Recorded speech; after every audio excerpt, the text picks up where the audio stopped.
Breaking stereotypes. I'm 6'1", 280. I cry a lot.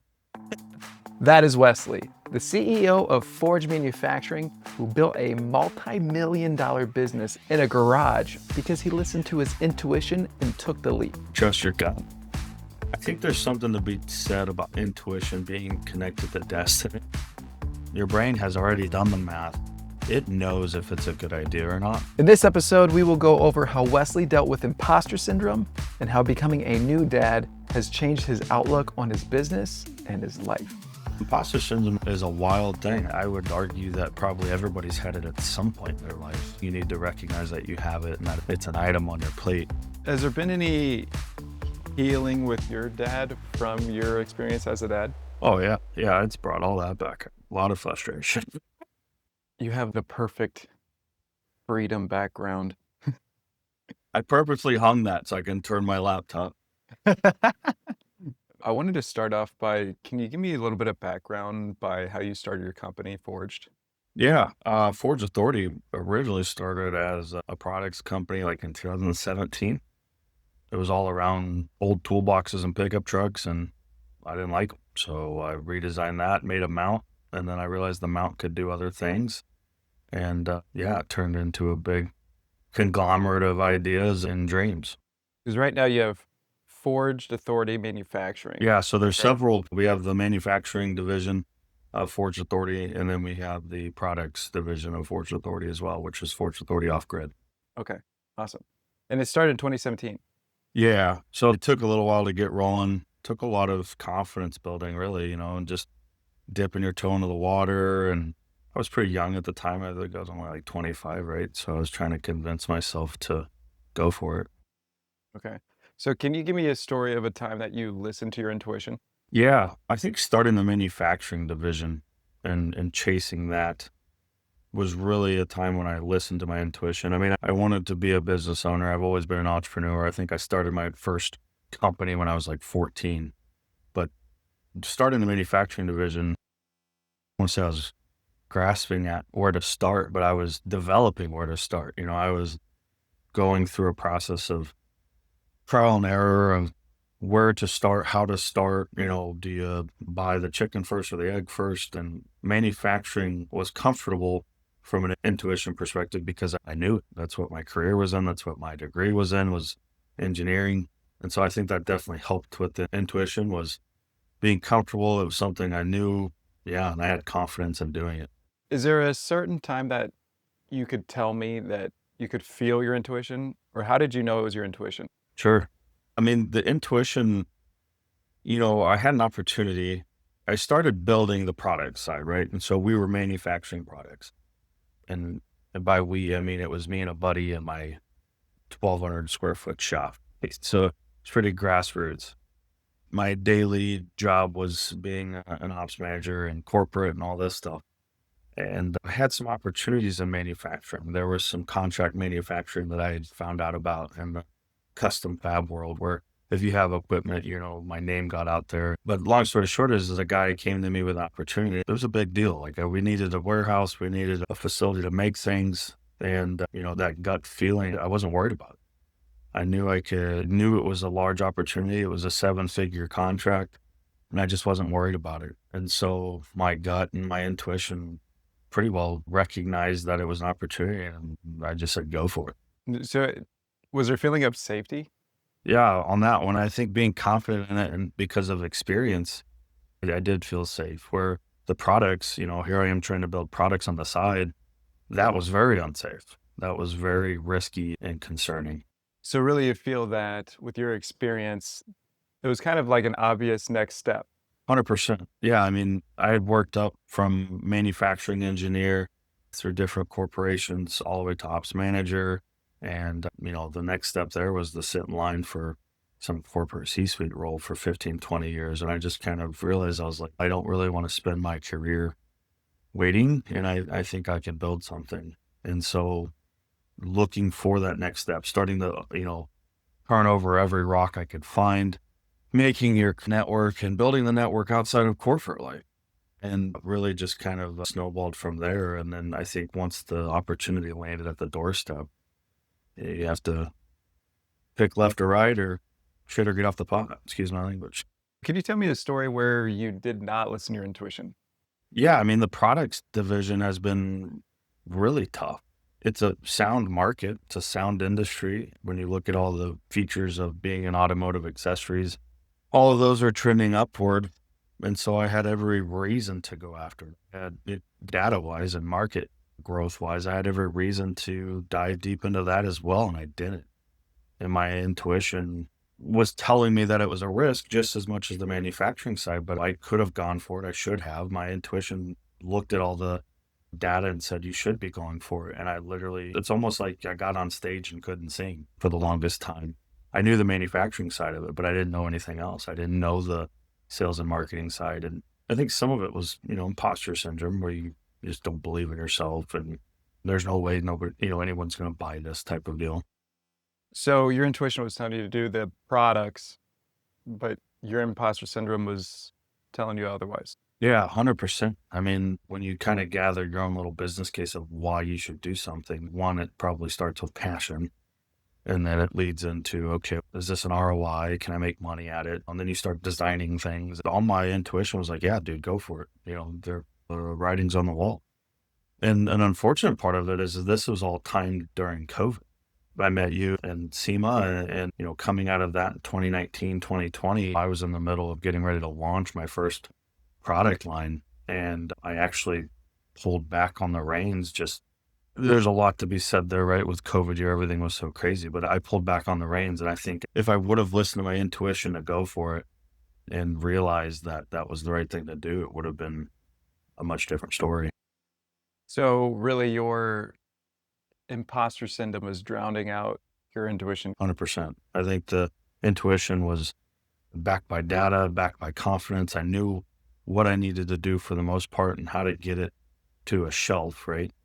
But I backed out on just confidence, imposter syndrome, and probably just fear of market. Has there been a time that you listened to your intuition when it was not backed by data? It was actually going against the data? I mean, I think my engineering brain, right? It's got to have some concrete somewhere. So data is always good there. But the other side is emotional intelligence to me. Yeah, you can be born with it. And I feel that I was some, but a lot of it's trained too. You can read books and you can have conversations and program courses. And so that emotional intelligence side is the side that's not data, right? That's the side of you consider your situation and how people are talking to you and how you're conversing within cultures and communities. And I think that emotional intelligence can help guide your intuition too. It's like that gut feeling if you're in a good relationship. And I think, on the opposite side of that is the old saying of if you have to force it, it's probably crap, right? Is there anything that you feel that you're forcing now? Well, that's a good question. No, I mean, there's a lot going in all of these businesses. There's the manufacturing division. We're hiring people. We're building a culture and a staple in the community. And then the products division, we have a really exciting new product that we're, continuing to launch right now. I don't feel like we're forcing anything right now. It feels very natural. It feels like where we're supposed to be. And I think if you're forcing it, it is a red flag. And I guess now that we're talking through it, there's a few products that we've gotten some really big conversations started with. We had a DoD conversation. We got invited to all these events and we took that product as just sitting idle. It's not gaining traction. And so to me, maybe the timing's wrong. Yeah, I think forcing it is definitely something to be cognizant of. So that one you feel that you may be forcing? I feel like we're forcing it. And I think we've recognized that and backed off a little bit. I still think it's a good product, but there's something to be said there when you're bringing a product to market. You have to find the right market. You have to find the right partners, or else it just doesn't make sense, right? You don't want to sell scalpels to a mechanic. You have to go find the right market and find the timing. And maybe you're selling scalpels to doctors, but there's not a lot of surgeries right now. So then there's a timing aspect. That was the thing in COVID. There's not too many people driving cars. 100%. So, and you don't think about that, right? There's this way bigger wheel than us, but it's constantly changing. And you kind of take it back to anything successful or failing in life, right? As a man, you break down the dichotomy of everything that goes into a success or failure. And you're like, probably happened for a reason. On that note, what have you had at the time you thought was a failure, but then you later saw the reason? I'll use our truck products and not so much of a failure, but, we launched, products go through revisions, and the product line that I was trying to launch in 2019 is far different than what we have on the site right now. And so could we have launched that 2019 product? Yeah, probably. Is it as good of a product as we have now? No. And so to me, I'm just trying to be the optimist is I think that, yeah, I had imposter syndrome and it delayed our growth by a few years, but by waiting to Mm. launch. But I think that wait to me is meant to be. I think we have a far better product now that truly serves the customer that we were trying to get to, Yeah. if that makes sense. I was talking to my cousin last night where there's a point where I believe in the beginning, there's almost needs to be a time where you are not making money, and then you can see exactly what needs to be executed on. Yeah. No, 100%. Something that I've always worked with my teams on, and something, that I'm not an expert, right? I think the beauty in life is you should never be an expert. You should always be willing to learn. But back to that part, when you aren't making money, you truly, okay, what needs to happen, Yeah. right? The wants go out the window, the fluff, the luxury, the complexity of design and features goes out the window in all aspects, whether it's a product line or a retail company or market, whatever your company or product is, or life. I always work with my teams on, okay, what has to happen? And let's start there.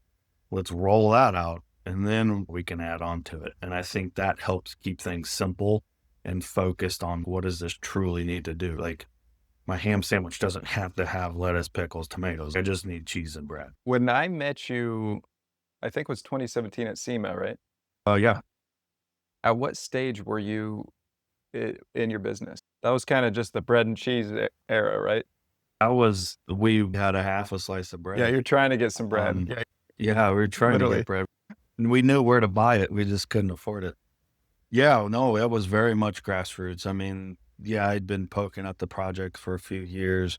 Seemed, actually, you and I connected. You turned me on to the launch pad, and the launch pad really helped corral that imposter syndrome Mm. because you get all this feedback and exposure, and you got to jump in the pool, right, to present, and you gain a lot of confidence on that front for that regard. But yeah, we were very much starting out and dipping our toe into the water and getting things rolling. And then once we left there, we were buying equipment and all of this pretty well started. Did you ever get an investor? Just No, this is internally? all self-funded. Yep. Congrats, that's So amazing. that's yeah, thank you. It is tough for sure. I've been told by a lot of elder business people that the less people you can have involved, the better. Just from, I don't think it's a bad blood thing, or it's just more of the fact of, what do they bring to the table other than money, right? If they're going to bring a lot of sweat equity and partnership, then yeah, that's probably a good thing. But if they're just giving you money, then it's just a bank, and you might as well go to the bank. I call that So grandma money. yeah, it is. Grandma wants to know how her money's doing, right? Yeah. Yeah, she's just gonna give you the money and just wants you to do the thing and not really help out.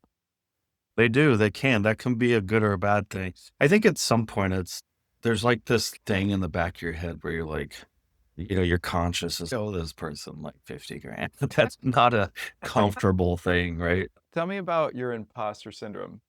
Like, where did it start? When did you notice it? And then how did you overcome it? Man, imposter syndrome is a wild thing. I would argue that probably everybody's had it at some point in their life. And if they continue to have it or kill it, or, you know, I think self awareness, is a great thing. You need to recognize that you have it and that it's an item on your plate. And I say this with all humility, but just for sake of conversation, like I built myself up my whole career, right? My parents were divorced. I was a student athlete in high school and I was the captain of the football team. And I went on to play sports in college and had a lot of success. I built this foundation for myself. So one would think, oh, that guy's got confidence. He doesn't need help with that. But no, it's still a thing every day. 34 years old and you're always guessing if you're making a correct decision. And I've known through self-awareness, like things that you're comfortable making decisions on, it's because I have the experience in that topic. I'm okay blurting out an answer and making a decision on topics that I'm comfortable with. And even if you don't know that topic, like just knowing, okay, we're either going to fail or succeed, we'll figure it out when that happens.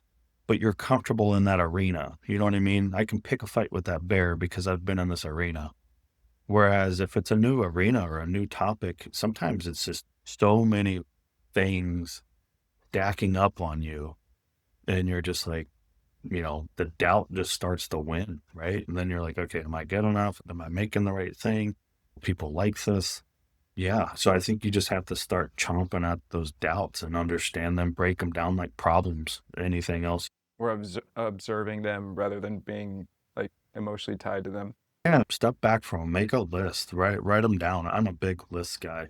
And I think pen to paper is better than typing just because there's like studies that have proven writing it down is better. But write it down and solve it like a problem and tackle it one bite at a time. And if it still seems too overwhelming, then you're probably not at the root cause. You're probably not at the depth of the simplicity. You can apply that, what needs and wants, what has to happen on a problem scale too is okay. It's not that I'm not freaking out about the spilled milk. I'm actually freaking out because I'm, maybe not going to get to work on time, which is really a root cause of I'm nervous about work. You told me about your growing up, and you mentioned that you did not grow up with a dad. Yeah. My real dad worked nights when I was a kid, so he wasn't around much during the day. And then my parents divorced when I was 13. And yeah, it was definitely a different upbringing. I remember looking to other kids' dads in high school growing up and inadvertently clinging to them for leadership and guidance. And I didn't realize it at the time. I realize it as an adult now. But yeah, it's an odd dynamic for sure. Do you think that kind of motivated you, or you gravitated to a role like captain of the football team? I think so. I think so 100%. I think I needed to build something within myself. And I think I subconsciously took the role of, okay, I'll do it myself and I'll teach myself. And there's that old story that I always appreciate too, in the regards of the alcoholic father with two sons, right? And one of them's a bum on a bench. And they say, why are you a bum? And he goes, my dad's an alcoholic. He didn't take care of us. And then the other one's super successful. How are you so successful? He said, my dad's an alcoholic. Right. So it's like this path of decisions in life that you have to take. I like that. Now, do you think that may have been the seed of your imposter syndrome? Well, I certainly don't think it helped or helps. Yeah, I'm sure there's a trauma response at some point, and that all of that lack of security, lack of guidance and confidence plays a part in the imposter syndrome. There's this piece of you inside, no matter how strong of a wall you put up, right? There's still like this little bit of a weakness, right? And I think we all have a weakness of some degree. It just comes in different shapes and forms and reason. Yeah. I yeah. I had really bad imposter syndrome with Shark Tank. And Oh, oh really? yeah, God yeah. I was like crying in the bathroom before and everything. I kind of view it as before I would build the wall and try to be at war with it and overcome it. But now I'm at a stage where I just allow it and process it. Yeah. So I'm not Yeah. here I to would agree with so that. it's okay to be here. Yeah. No, I think that's really powerful. And I would agree with that. It took me a long time to get to that point, too. I don't know about you. Yeah, I was wanting to keep it in the dark and ignore, where it's let's just turn on the lights and sit with it. Yeah. No, I think that's a good analogy, too. I was constantly just trying to like stuff it away and act like it wasn't there and just become something bigger and badder. And when in reality, it's like it's always in the corner. Whereas to your point, if you turn on the lights and face it, you can either get it out of the corner or you can put it on the shelf and respect it. I think there's something to be said with that acceptance and self awareness of, no, that's just a part of me. Yeah. I mean, I know how to work with it. And that's a point of internal acceptance. So when you have that, then you can have a higher level of external acceptance. 100%. So if I can't, And we all have so blueprints, if I right? can accept myself, how am I supposed to accept you? Yeah. Now you're getting into the emotional intelligence of like self awareness and like just breaking down your own self. Then you get all that perspective of like, that guy's really mean to me. He's probably struggling with something, right? I mean, there's always, everybody has their own story. With the imposter syndrome, I kind of felt like I was really operating out of courage.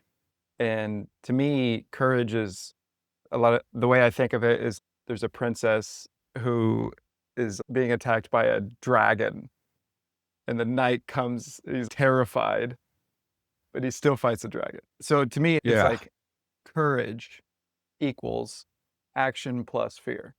I would agree with So that. when constantly living with imposter syndrome, like you always have that fear. You're like in this constant fight or flight mode.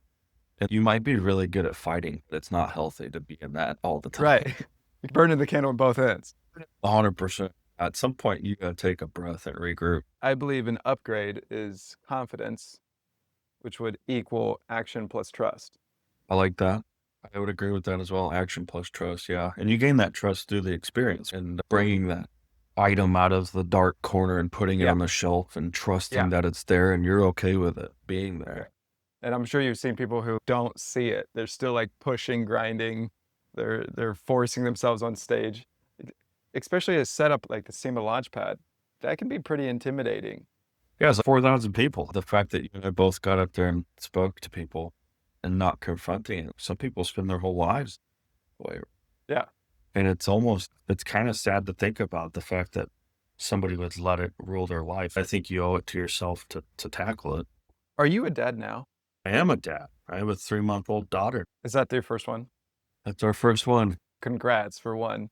But how has that been for you, like with your history of what you said about your dad, and now you're in the hot seat? Breaking stereotypes. I'm 6'1", 280, pretty strong guy, pretty burly guy. I cry a lot. I've always been in touch with knowing that emotions are a good thing, no matter what they are. But yeah, that little girl just, oh man. And it's been interesting too, because the whole 9 months of pregnancy says something very primal about it. I feel bad because I wanted to be there for my wife, but it's just, there just wasn't a strong connection there. Like I, of course, supported my wife and all that. But no, once she's been here, everything changes and it starts tugging at all those experiences you have as a child. And yeah, man, it puts you through it. And it's almost like you're just epiphany after epiphany of realizations with this little child. Has there been any healing with your dad from your experience as a dad? Oh yeah. Yeah. It's brought all that back. A lot of frustration. Yeah. Sure. Yeah. Yeah. Yeah. I mean, you just go down the whole road of, oh my God, I could, could never do that to my little Mm. girl. And so you kind of get this new perspective of, because before, you just, yeah, that guy kind of did me wrong. I'm pissed about it. But now you have this perspective of you can see a little bit through his eyes now that you're a father, Yeah. right? And so now that I've seen life as a father, I'm like, oh my, like how did you make that decision? Like, why would you make that decision? So it almost like you're reliving all of it from a different viewpoint. Do you think he had imposter syndrome as being a father? I try to give everybody the benefit of the doubt, right? I don't think anybody does anything bad on purpose, but he had to have had something, right? An imposter syndrome, a trauma, a lack of communications, or a different upbringing that caused his decision making. I'm sure he thought it was the right thing or it was acceptable, but in all reality, probably wasn't the best thing. Last question I want to leave you with is, so your entrepreneurial journey started basically 2017. You mentioned when you were younger, you started. I started a power sports company when I was 14. It was new custom power. I was going to revolutionize the ATV world. So, I don't know what I was going to do, but I was going to revolutionize. okay, when you were 14, and if you could go back and talk to yourself, what would you say about intuition? Oh boy, trust your gut. I think there's something to be said about intuition being connected to destiny.